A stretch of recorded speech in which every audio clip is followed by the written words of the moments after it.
Nah, saya mau cerita teman-teman, saya kok bisa umroh padahal tidak punya uang, Mas. Gimana jenengan itu? Bahkan saya belum punya usaha, belum punya bisnis, belum jual-jual apa-apa, belum punya usaha. Saya masih buruh, masih karyawan, masih staff, masih di sekolah, ngajar juga. Kok bisa umroh gimana ceritanya, Mas? Padahal tidak punya uang, tidak punya anggaran umroh itu berapa sih? Anggaran umroh itu eh, 25 juta itu pakai pesawat waktu itu, Airlines, apa pakai apa itu maskapainya itu ya Airlines ya waktu itu ya. Terus sekarang udah ganti Garuda sih. Umroh bersama ibu saya.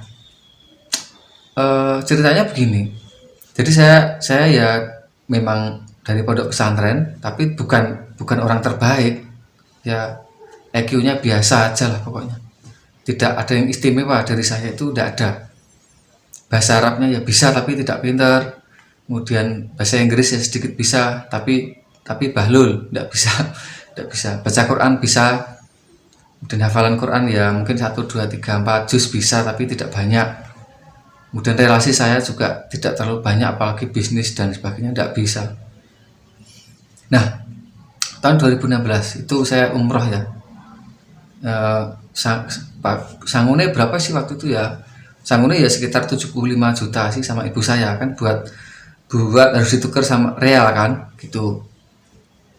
Nah, kemudian saya pernah berdoa sebelumnya, ya Allah, eh, moga-moga aja nanti satu saat saya bisa berkunjung ke Baitul Haram dan juga ke Madinah.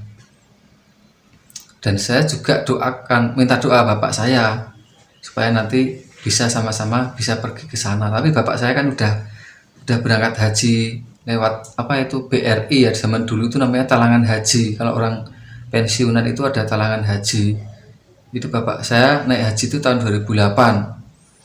Ya saya titip doa, Pak, tolong didoakan saya nanti supaya bisa umroh juga bisa pergi ke sana gitu. Saya selipkan kertasnya itu di kopernya bapak saya. Bapaknya udah tua, udah 70. Kalau sekarang udah hampir 80 ya. Tahun 2008 berarti sekitar 65, 69 mungkin ya. Nah, ternyata saya tidak tahu apakah bapak saya itu juga panjatkan doa-doanya tentang saya. Tahu apa enggak itu yang saya selipkan di kopernya. Tapi intinya di tahun 2008 bapak saya haji pakai talangan haji, itu pensiunan ya, orang guru SD MI zaman dulu kan ada itu talangan haji dari BRI itu.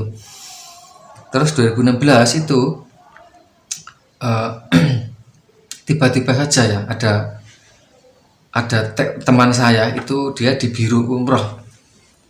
Dia bilang, Mas, kapan umrohnya? Saya bilang, ya enggak ada uang, Mas, belum ada uang, mau gimana? Saya aja cuman pakai motor smash butut itu ya, smash tahun 2000 berapa itu harganya 3 juta itu. Buru-buru mau umroh, Mas, ya Pak, ya doakan aja lah, nanti kalau ada uang, ada dana, saya tak ngubungi sampean. Ya, Mas, insya Allah bisa, Mas, jangan sampean, insya Allah bisa, Mas, nanti saya bantu. Nah, berjalan 1 tahun 2 tahun, saya bilang bapak saya, Pak, ini ibu kan sudah usianya sudah lebih dari 50 tahun. Nanti kalau udah usia lanjut itu kalau mau umroh nanti sulit karena tenaganya sudah berkurang. Terus bapak saya, ya bener juga ya gitu, tapi tidak punya uang. Ya saya cuma usul aja kok, kan yang mau umroh itu kan ibu saya sebenarnya. Akhirnya karena ibu saya sudah tua, sudah maksudnya udah lanjut 55 atau 60 ya waktu itu ya, sama bapak saya itu selisihnya sekitar 8 tahunan, berarti kan ya selisih sedikit lah gitu, itu masuk lansia kan. Nah, ketika itu bapak berpikir-pikir gitu, wah iya ya bener, umroh itu kan seumur hidup cuma sekali, masa tidak bisa? Haji itu seumur hidup cuma sekali wajibnya, masa tidak bisa? Gitu. Akhirnya ibu saya mau diberangkatkan umroh. Bapak saya mikir, wah nanti kalau umroh sendiri gimana? gitu kan. Nanti yang nemani siapa? Jalannya 300 meter di Mekah, di Madinah, di mana-mana, nanti malah bingung udah tua. Yaudah kamu temani aja. Ya saya tidak punya uang, gimana mau nemeni? Untuk uangnya nanti diusahakan aja. Insya Allah masih ada sapi bisa dijual. Sapi dijual untuk umroh. Punya sapi berapa? Jual sapi berapa ya waktu itu ya? Kalau enggak 3, 4 jual sapi ya buat umroh. Kenapa? Karena umroh haji itu kan panggilan, bukan untuk orang kaya. Jadi orang miskin itu bisa, orang tidak punya uang itu bisa. Nah akhirnya saya tanggal berapa itu berangkat umroh ya. Pokoknya tahun 2016, bulannya Februari atau April saya lupa. Berangkat 9 hari di sana. Akhirnya setelah itu pulang saya juga berdoa, sudah teman ibu saya ya.